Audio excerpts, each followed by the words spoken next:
So the Meatpacking District is one of Manhattan's trendiest neighborhood, filled with dining, shops, nightclubs. It really has it all.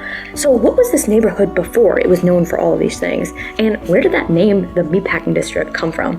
I promise you it wasn't random. So in the late 19th century and early 20th century, the Meatpacking District was actually a meatpacking district. Mind-blowing, right? So it actually was where most meat production took place. And most of what is made up of the Meatpacking District today are old meatpacking facilities. So the name did not come from nowhere. The name is literally describing what the neighborhood was. So what does this mean? Now, I don't want to offend any vegetarians or vegans, anything like that. I apologize in advance. It was made up of slaughterhouses and refrigeration centers. That's pretty much what the whole neighborhood was. So apparently over time, the meatpacking industry started to kind of decline, and the neighborhood kind of like literally fell apart. Like it was no longer that meatpacking hub. It was just kind of like nothing. So it was kind of like during the late 1900s, so 1990s to early 2000s, where the meatpacking district started to kind of be rebranded, and it kind of became that hub of shopping and dining that we know today. So it kind of started to go through that transformation around that time. So what are some iconic places in the meatpacking district, and what are they known for? So the first thing that comes to my mind with the meatpacking district is honestly the High Line. So the High Line isn't just like a beautiful elevated park in Manhattan. It actually has history behind it, and a lot of people don't know this. I don't even think I knew this for many years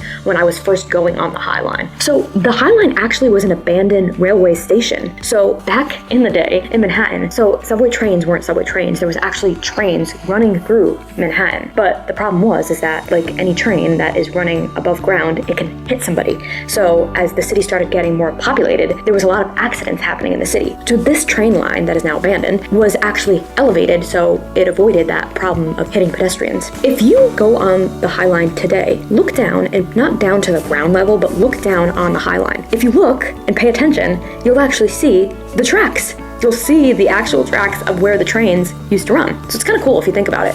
I don't know why I was going on the High Line for years and just like didn't pay attention to that. Like, I don't know, I thought it was like for dramatic effect or something, or maybe I didn't notice it. I have honestly no idea. So most people are familiar with Gansevoort Market, and Gansevoort was an old meatpacking warehouse itself. Now you're probably also familiar with Chelsea Market in the neighborhood. Now Chelsea Market was home to the National Biscuit Company. So you might be familiar with them. It's actually Nabisco. So I remember when I first heard somebody say like it was the National Biscuit Company, I was like, cool, like sounds great. And then they were like, that's Nabisco, and I was like, oh wow.